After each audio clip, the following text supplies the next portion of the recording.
তোতা ভাই কেমন আছো? আবে আগে সামনে দিকে আয়।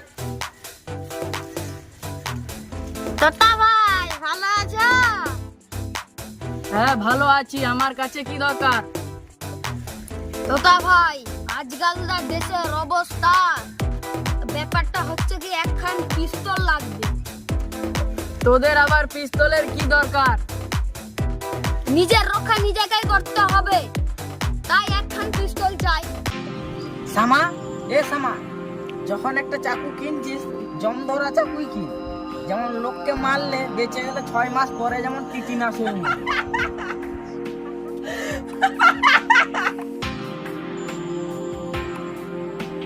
আমি তো কখনো বলেছি চাকু কিনবো?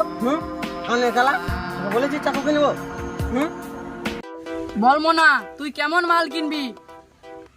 ভাই একটা কম দেখে দামি দাও, ওই 9-10 হাজার যেমন হয়। দেখ মোনা, এক পিসি মাল আছে, 20,000 টাকা লাগবে। নে মোনা, মালটা নে। দাও ভাই দাও দাও এদিকে এদিকে এদিকে এদিকে দাও ভাই দাও। ভাই তোতা পিস্তলটাই ফায়ার করা যাবে? আমার সামনেই পরীক্ষা করে দেখ না। তা তোরা পিস্তল নিয়ে কি করবি? বাচ্চা না, আমার পিস্তলটা দে।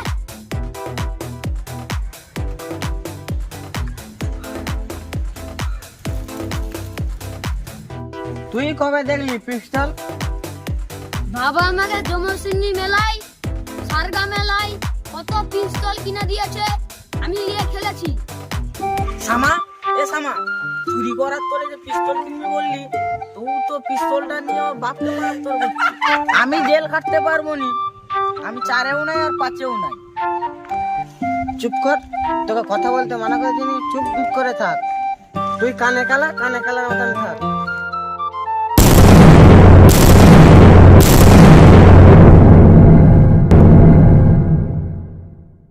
বুঝলি সামা, তোতা ভাই ঠিকই বলেছে, একদম কারেন্ট মাল আছে বলে। মোনা, তুই তোতা ভাইকে গুলি করে মেরে দিয়েছি। চল পালাই। ভাই মোনা, তোর পিস্তল চালিয়ে চেক করার কি দরকার ছিল? হ্যাঁ, একই তোর চোখগুলো মেদিনীপুর, আবার পিস্তল চালাবে। দেখ এবার মজা। ভাই দেখেনি তো? মনে হয় কেউ দেখেনি, তাই এখন আমরা বেঁচে আছি। তাহলে চিন্তা নাই, চ বাড়ি চ। কি আমি মেরেছি? নিজে মেরে দিয়ে আমার দোষ দিচ্ছি? আমি সাক্ষী দিয়ে দেবো। আবে চুপ কর, আমি যতই জ্বালা, একজন মেদিনীপুর একজন ধর্মপুর।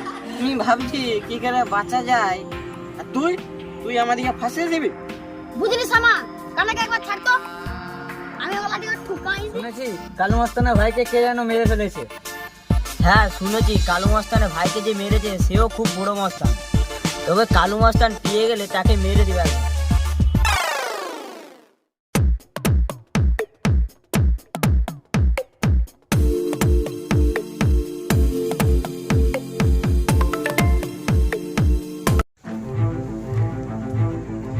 মনা, তুই তো বললিনি তোতা যে কালু মস্তানের ভাই বলে?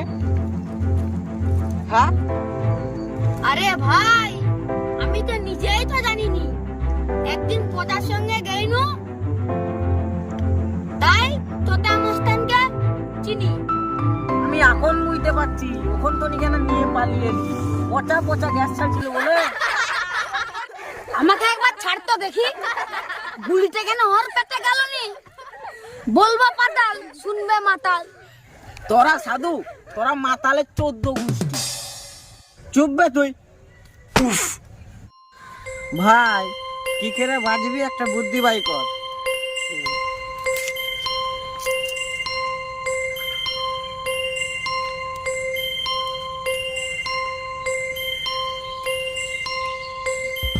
শোন, এখানে বুদ্ধিমানের মাথায় বুদ্ধি আছে, আমি তো বেশি বুদ্ধিমান, তাই আমি একটা বুদ্ধি বলি। তোর প্রথম বুদ্ধিটা শুনে ফেসে গেছি, এইটাও বলে দে। চল কালু মস্তানকে যে বলি, পলিও মস্তান আর ভাইকে একবারে গুলি করে মেরে দিয়েছে, আমরা নিজের চোখে দেখে আসছি। চ। মনা, তুই এত ভূত দিলে কি করে ঘুমোয়? ঘুম কি হচ্ছে? একটু একটু করে হচ্ছে। তুই বুদ্ধিমান, তোর তো অনেক বেশি বুদ্ধি আছে আমার। লাঠিটা দে তো, ওকে মেরেই দিই। থাম থাম থাম থাম থাম। থামাইনি, একা মেরেই দিই। ওর কথা বাদ দে, চ আমরা কালু মস্তানের কাছে যাই।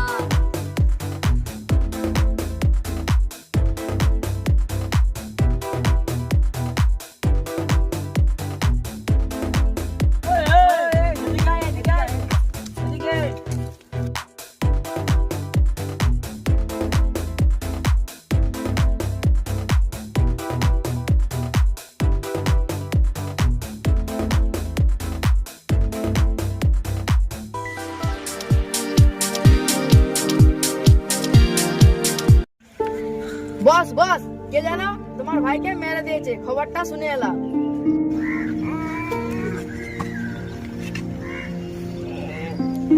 কার এত বড় সাহস কালু মস্তানের ভাইকে মারতে পারে?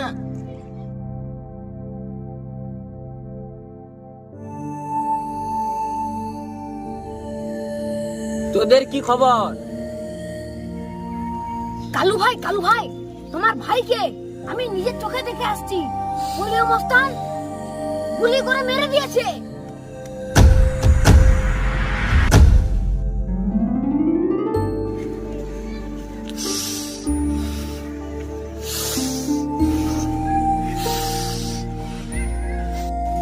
সামা, ই কি সার্কেস করছে? আমি চুপ কর। এইটাই কালু মস্তান।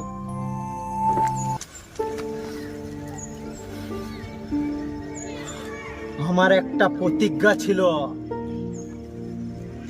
আমার ভাইয়ের খুনিকে যতদিন না পাচ্ছি আমি কারো সঙ্গে কথা বলবো না।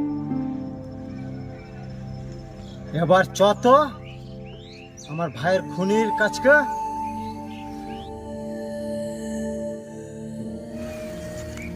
বস, আমি নিজে চোখে দেখেছি তোমার ভাইকে এরাই খুন করেছে।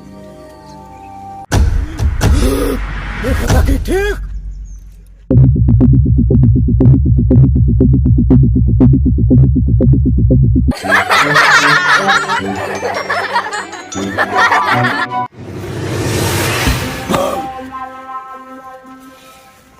বস, আমি গুলিটা দিচ্ছি, আর তিনজনকে ঝাঁঝরা করে দাও। তোর খানা বেড়েতে হাত ধরতে পাবিনি সারা জীবনের মতো। একবার বিদায় দে মা।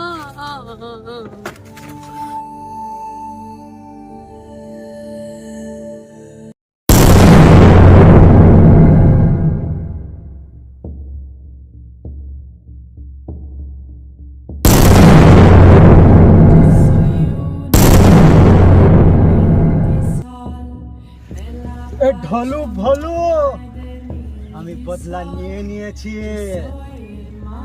আমার এতদিনের মনের আশা পূরণ হয়েছে।